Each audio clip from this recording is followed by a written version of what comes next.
Since the dawn of civilization, the powerful have conspired to twist the course of history to suit their own designs. Like puppeteers, a few shadowy figures could still be pulling the strings of destiny for billions. Those who cry conspiracy are usually mocked at, for sometimes the truth is so obvious it goes unnoticed. Are those merely paranoid fantasies cooked up to feed the appetite of paperback readers and web surfers, but which bear no relation to reality? Or are we living out some perfectly executed plan? Wars, revolutions, social movements, terrorist attacks. Everything is given an official explanation. But perhaps nothing is what it seems to be. Let's dare to unveil the incredible world of secret societies. Freemasonry, mother of all secret societies, perhaps the most suspected and persecuted organization of all time. And this in spite of the fact that there are few, very few people who truly know what it's all about. Is it really, as its critics say, the hidden power behind the most important world events? Or is it, as we can see today, a slightly decadent social club with childish rituals? How did this antique secret society that still boasts more than 6 million brethren get started? What are its real objectives? How has it influenced world events for more than 12 centuries? And more important still, how is it influencing them today?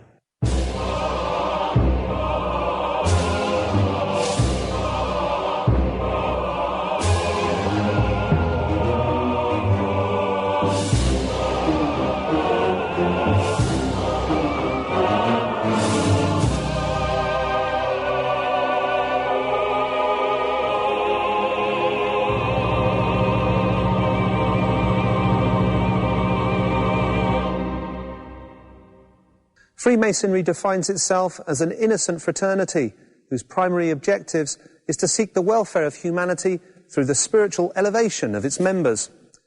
But for its critics, it's just a gigantic pyramid of manipulators with the secret objective of world domination, with unwritten codes of silence and cooperation reminiscent of the mafia. So who's right? A swift perusal of the history of Freemasonry brings to light certain disquieting characteristics.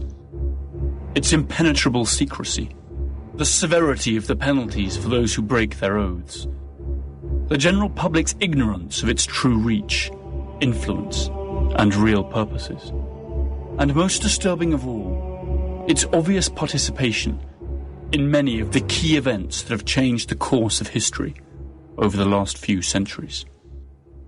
Secret rituals, obscure symbolism, mysterious objectives, qualities made an easy target, mainly by its arch-enemy, the Roman Catholic Church.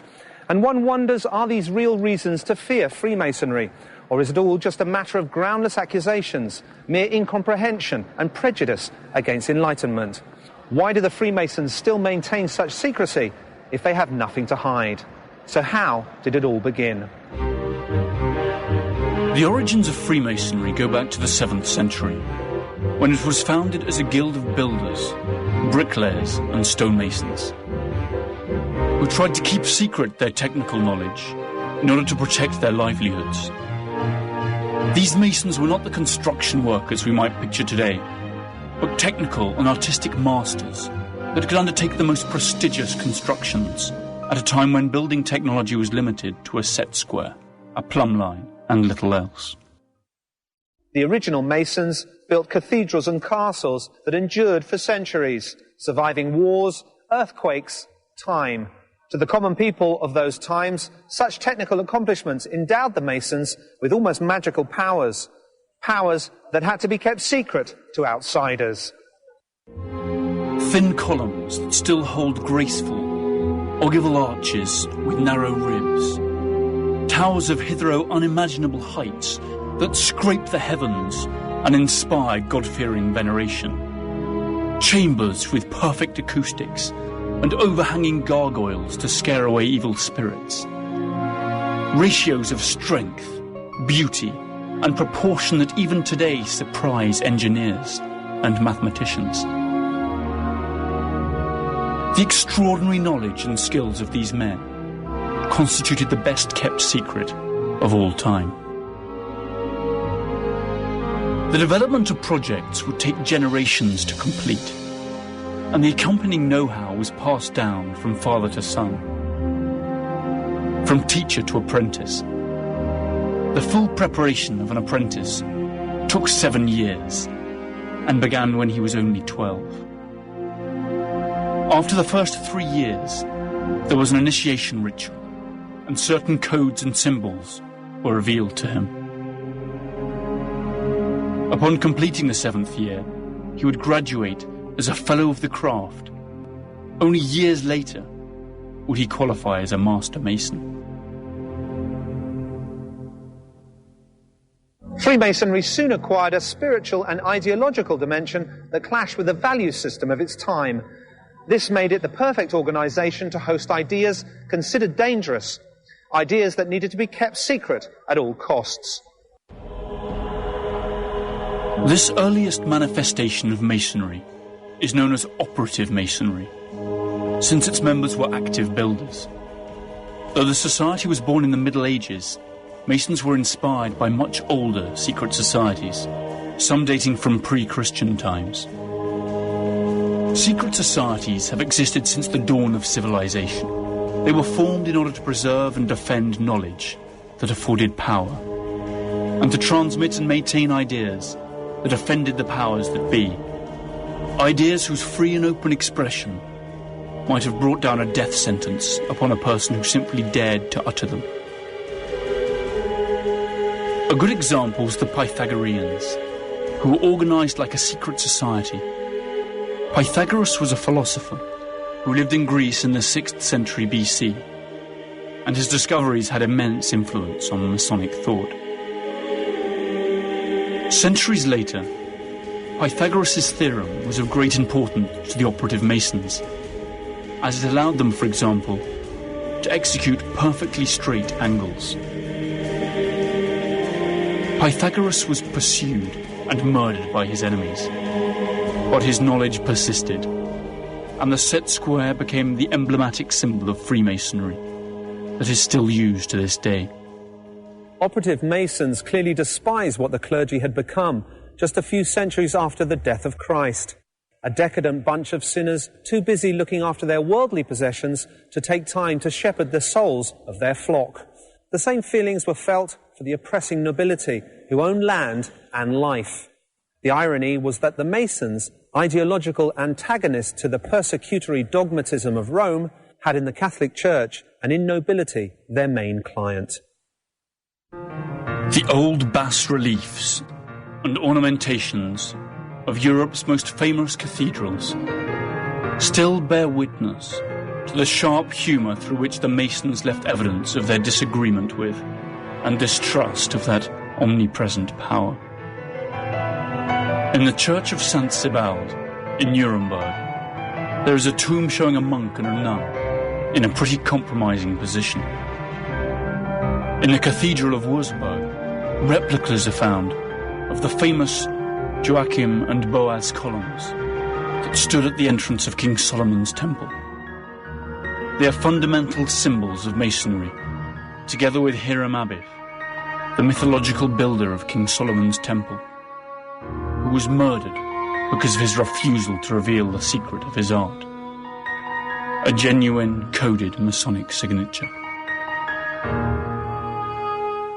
But the belief that Freemasonry is an atheistic movement solely because of its hatred of the Catholic Church is completely misguided.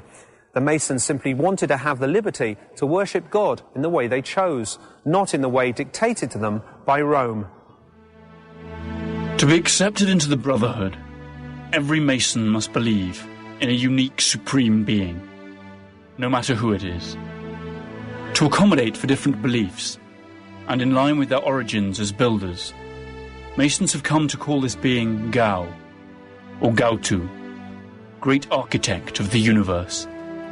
Its symbol, the all-seeing eye, is inspired by the Egyptian eye of Horus. The Regius manuscript on display at the British Museum is an anonymous poem on the subject of moral duties and is dated around 1390.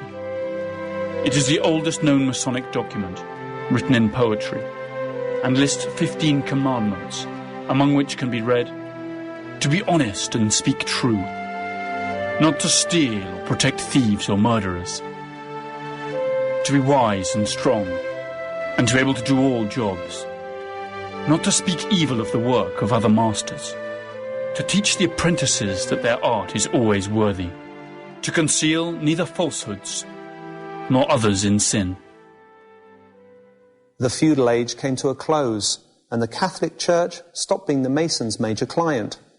It was then that this original guild of spiritually free bricklayers turned into a powerful and influential secret society, open to all men who wanted to accept its rules and would take an oath to keep its secrets. It was called Freemasonry, or Free and Accepted Masons. Soon it would be the key protagonist in some of the most important events in history.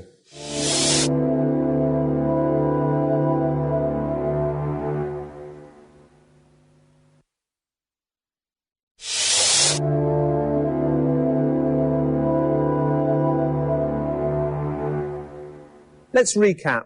Far from being an ignorant association of superstitious bricklayers, the original operative Masons were upholders of ideals of liberty that naturally brought them into conflict with those who were both their best clients and their oppressors, the Catholic Church and the European monarchies. Over time, they evolved into a powerful secret society that attracted some of the most influential figures in history and came to be known as the Freemasonry, or Free and Accepted Masons, a secret society that still operates today. The name, Free and Accepted Masons, was born when the original operative Masonry transformed itself into a wider secret society in a period that lasted from the end of the Middle Ages to the Renaissance. Free makes reference to the fact that no slave or bondsman could join, and accepted implies that the member is accepted despite not being a builder. Though the structure and ceremonial rites of the original Masons has remained shrouded in secrecy, it is known that they were based on the Egyptian liturgy of sacerdotal initiation, the death and resurrection of Osiris, the renunciation of the indifference to a previous life.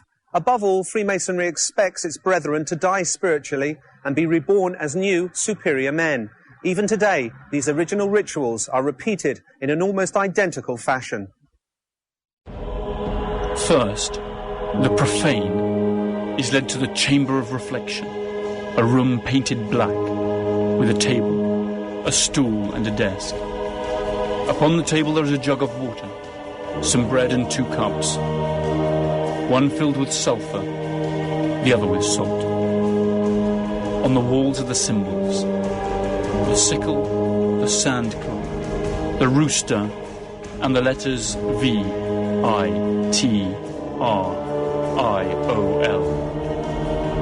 which is an acronym for the Latin alchemical phrase Visita interiore, terrae rectificando invienes occultum lapidem. Visit the interior parts of the earth.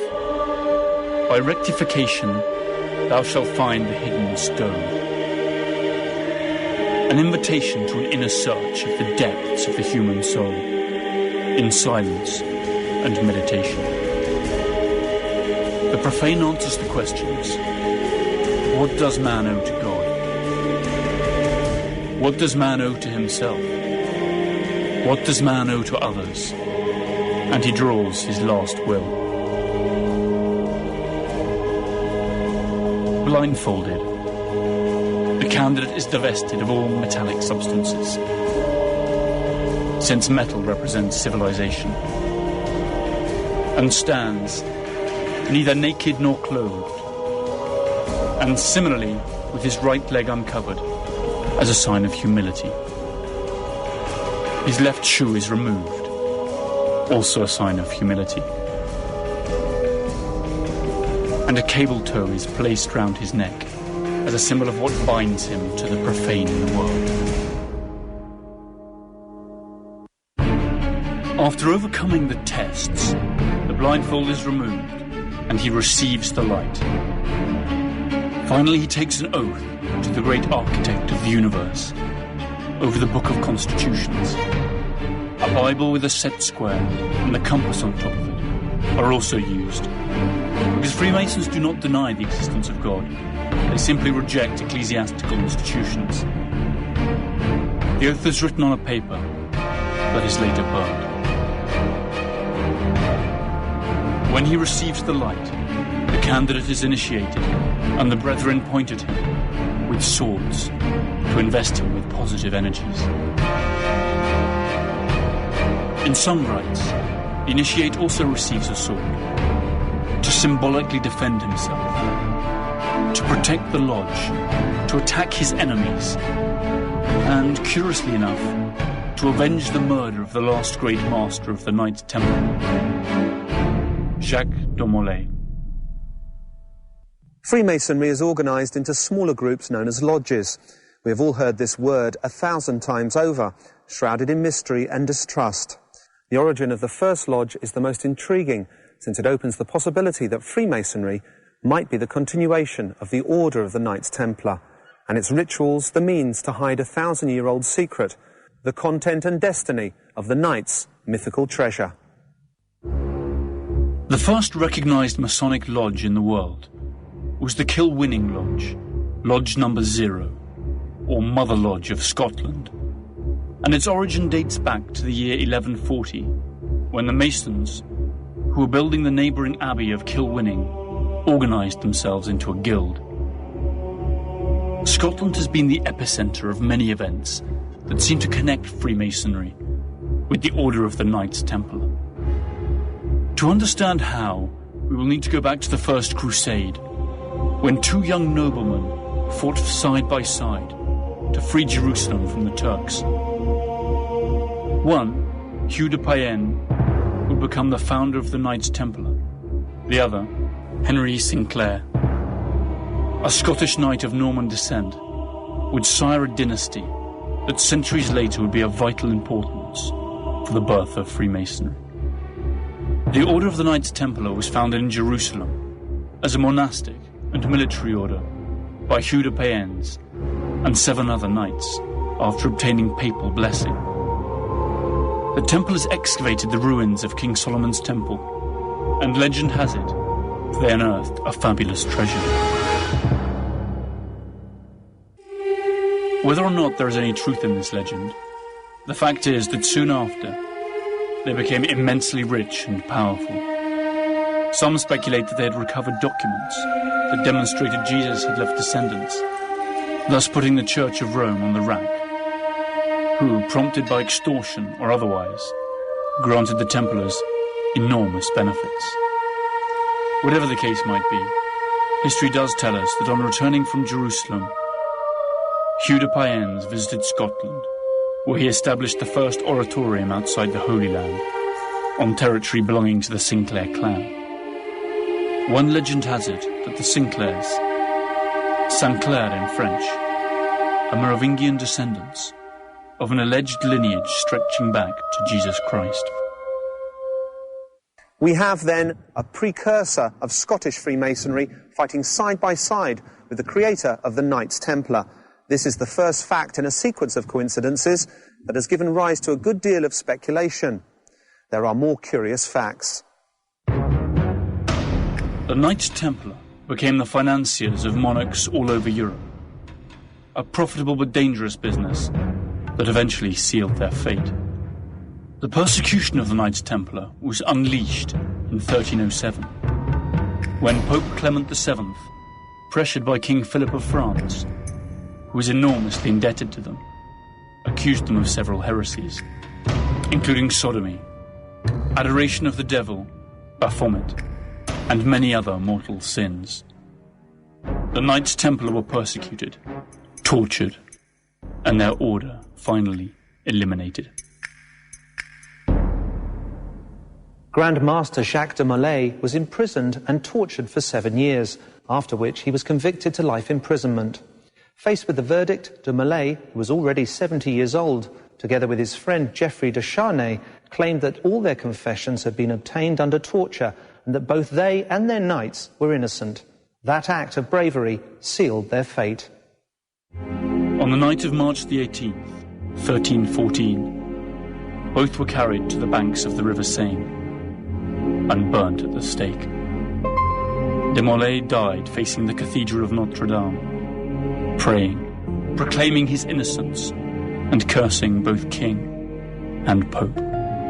But the ambitious King of France could not seize the Templars' wealth. The few knights that fled the massacre apparently carried their mythical treasure with them, and the rest was passed on to the Order of the Hospital, another religious group. One of the main havens for the surviving Knights Templar was remote Scotland, whose king, Robert the Bruce, had been excommunicated by the Pope. Scotland, the land of Henry Sinclair, fellow adventurer of the first Knight Templar. The saga continues.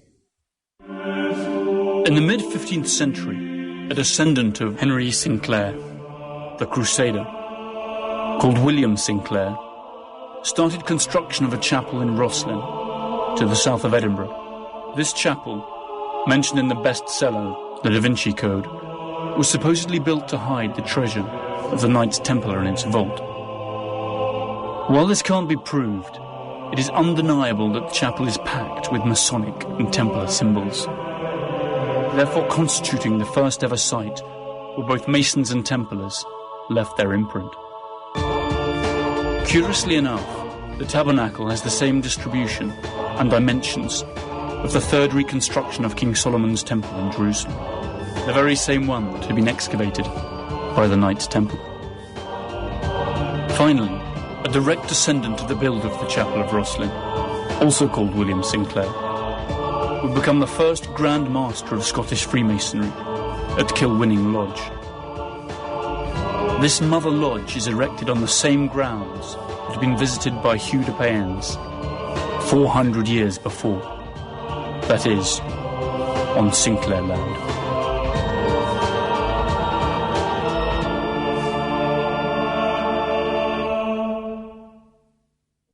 How much truth is there in the theory that Freemasonry was born to preserve the secret of the Knights Templar?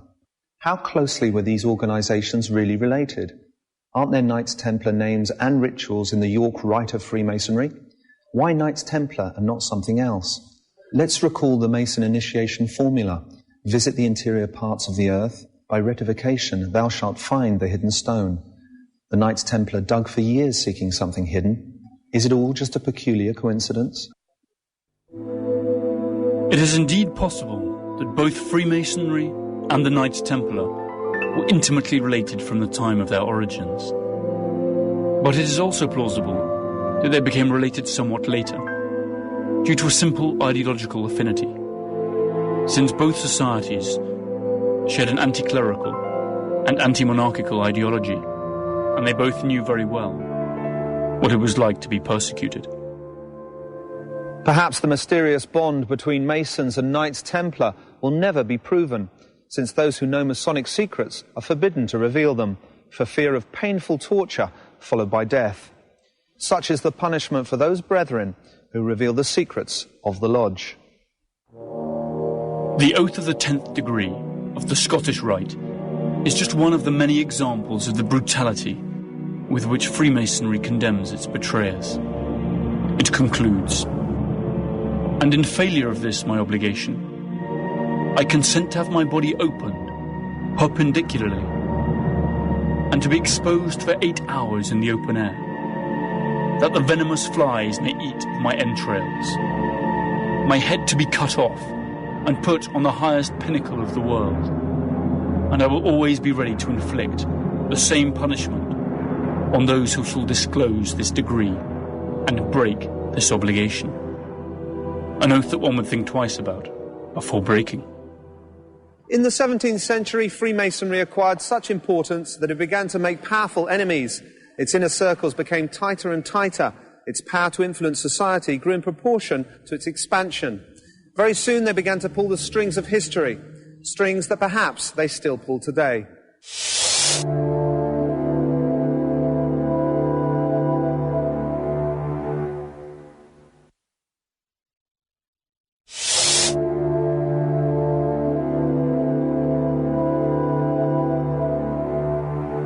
Anti-Catholic, libertarian, conspirational, all kinds of accusations have been laid at the door of Freemasonry. Their particular method of organisation and their lexicon packed with mystifying words such as right, orient, apprentice and master have surely contributed to their reputation. Freemasonry is an international organisation that is subdivided into lodges or independent chapters without a global governing authority. In the hierarchy of Freemasonry, there are 3 degrees which are taken in sequence: apprentice, fellow of the craft, and master mason. A lodge that confers all 3 degrees is called a Blue Lodge, or Great Lodge, which constitutes the foundation of Freemasonry. Then there are the so-called appendages, such as the York Rite and the Scottish Rite. To reach this hallowed level, one must have first achieved the 3rd degree, that of Master Freemason. The York and Scottish Rites offer 10 and 33 degrees respectively, with their corresponding rituals and symbols.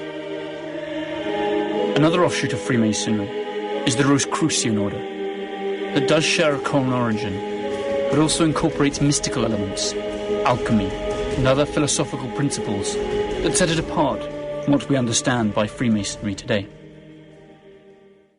An understanding of the symbols of Freemasonry will surely help us shed some light on its true purpose and ambitions. If we look carefully enough, we will see their imprints in the most unlikely places, reminders that they have been there too, and still are. Freemason symbols convey ideas of spiritual growth, and many of them are inspired on those of the original Mason builders. The plumb line suggests rectitude, the spirit level, equality, the set square uprightness, virtue, and forthrightness. It is identified with the worshipful master. The compass symbolizes the Masonic ideals of friendship, morality, and fraternal love. When drawing a circle, the central point is the Freemason, and the circle is his world. The Freemason should live according to the principles of friendship, morality, and fraternal love. The trowel symbolizes the mortar that cements the Mason brethren. The 24-inch ruler stands for the 24 hours of the day. The hammer reminds the Masons that they should work on shaping and improving their character. The 5-pointed star symbolizes the Supreme Being, and also the 5 points of camaraderie, a secret that cannot be revealed. The white ram blanket represents purity. The slipper reminds Masons of their preparations for the degree. To enter the temple, they must remove their shoes and put on slippers. The point inside the circle with the 2 lines running parallel along it, and the book above it, symbolize the earth, the point, the heavens, the circle, and the 2 solstices, the parallel lines, which are the 2 main festive days of the year for Freemasons. The letter G is God, or Gautu, great architect of the universe, and is an American addition. It was first used in the USA, together with the set square and the compass, in around 1850. A very particular way of shaking hands allows Freemasons to recognize each other in secret. From what we have learnt so far, the accusations and persecutions that Freemasonry has suffered seem to be due more to the prejudice and dogmatic and dictatorial institutions than to its own wrongdoing. So is Freemasonry just an innocent brotherhood that merely seeks to advance the cause of human progress? Its critics have a very different opinion. Freemasonry has been accused of practically everything, ranging from constituting an atheist, anti-Catholic, and treacherous mafia, to fostering a global conspiracy to control the world through its secret power networks. The Catholic Church did not hesitate to excommunicate Freemasons. Most European monarchies decided to directly ban the order. Between 1738 and 1890, the Vatican passed 17 papal bulls condemning Freemasonry and urging its proscription. This did not deter many Christian monarchs from joining their ranks, while others fought them openly. King James III of Scotland was the first monarch suspected of being a Freemason. The first European sovereign to officially support Freemasonry was the Holy Roman Emperor Francis I, founder of the Royal House of Austria, and curiously enough, a Catholic. the monarchs of Holland, Sweden, Geneva, Zurich, Bern, Bavaria, Austria, Russia, and Prussia outright banned it. One of the main accusations levied against Freemasonry is that it works through Machiavellian means, even when its ends might be altruistic, as if the end justifies the means. But isn't this the trite self-justification used by every power group? In what way is Freemasonry different from any other powerful organization? Some authors believe that prior to the French Revolution, the Duke of Orleans, himself Grand Orient of France, bought all the wheat that he could get his hands on, and either concealed it or sold it beyond the French borders, in order to provoke the famine that led to the French Revolution. However, the Jacobins, who at the time were also being accused of being Masons and Illuminati, closed all the lodges 2 years after their rise to power. Perhaps they did so because they were worried about the great power the Brotherhood seemed to have.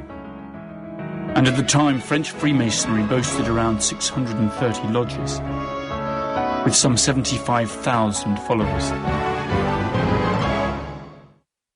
Nor did it help their public image when by the end of the 18th century, the detested Order of the Illuminati of Bavaria had infiltrated most of their lodges. Since then, Freemasonry has been suspected of conspiring to seize world power. The Order of the Illuminati was created by a Bavarian citizen, Adam Weishaupt, in 1776. Highly opinionated and a true megalomaniac, Weishaupt aspired to dissolve all forms of government, ban religions, abolish private property, and create a new world order under his unified command. He effected infiltration tactics in Freemasonry, and so managed to spread his organization across almost all of Europe, and some even believe North America too. To stop the infection, many monarchs decided to proscribe Freemasonry altogether. The Order of the Illuminati was officially banned in 1790, but its participation in subsequent events is highly likely, and many believe it is still operative today. In spite of the Illuminati episode, Freemasonry gained prestige and continued to expand its membership. Important historical figures would soon join its ranks. Learned men, nobles, bourgeoisie, the military. Freemasonry has gained prestige and attracted free thinkers who lurked in the shadows. Their meetings were organized by means of hidden signs. The identity of the masters was only known to those who had come up through the ranks. The result of their actions left practically no traces in history. But their presence was definitely real. Its influence was strongly felt in the Americas, infiltrating the highest circles of civilian and military power. Freemasons played crucial roles in the liberation of both the British and Spanish-American colonies. The USA is perhaps Freemasonry's most outstanding legacy. Its national symbols are loaded with Masonic messages. A partial list of the most famous Freemasons in history will help us perceive the true importance of this secret society and how it has influenced history. The banker, Nathan Mayer Rothschild, the musician Wolfgang Amadeus Mozart, and the German poet Goethe were all Freemasons. Britain was particularly prolific in producing famous Freemasons. English kings George V, William IV, Edward VII and VIII, and George VI. Also English politicians George Canning, Cecil Rhodes and Winston Churchill, the inventor of penicillin, Sir Alexander Fleming, writers Alexander Pope, Edward Gibbon, Sir Walter Scott, Sir Arthur Conan Doyle, Rudyard Kipling, plus dozens of the generals, admirals and air marshals. Even actor Peter Sellers was a Freemason. The United States does not lag behind. Most of their founding fathers judges, congressmen, senators, and generals were Freemasons. Also American presidents Theodore Roosevelt, Franklin D. Roosevelt, Harry Truman, Lyndon B. Johnson, and Gerald Ford. The director of the American nuclear program, Vannevar Bush, the director of the FBI, J. Edgar Hoover, Henry Ford, and also Steve Wozniak, co-founder of Apple Computers, all were Freemasons. In South America, figures like Simon Bolivar, San Martin, and Benito Juarez were also Freemasons. And the list just goes on and on. The importance and popularity that Freemasonry acquired earned it more bloodthirsty enemies than the Catholic Church. Paradoxically, the bloodiest and most effective persecution launched against Freemasonry came from another excommunicated group, the Bolsheviks.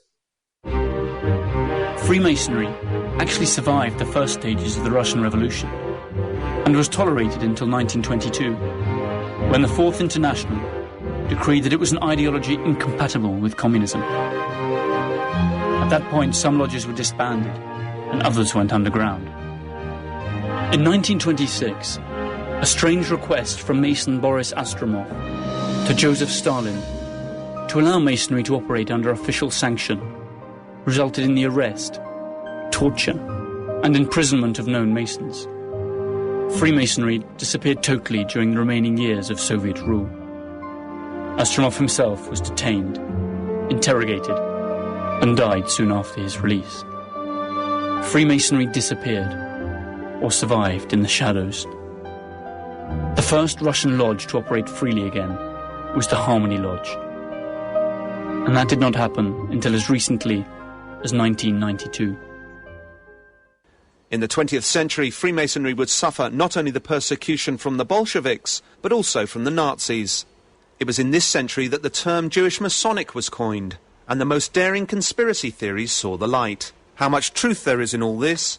How much is straightforward anti-Semitism? Why has Freemasonry attracted throughout the ages the wrath of established powers like a lightning rod?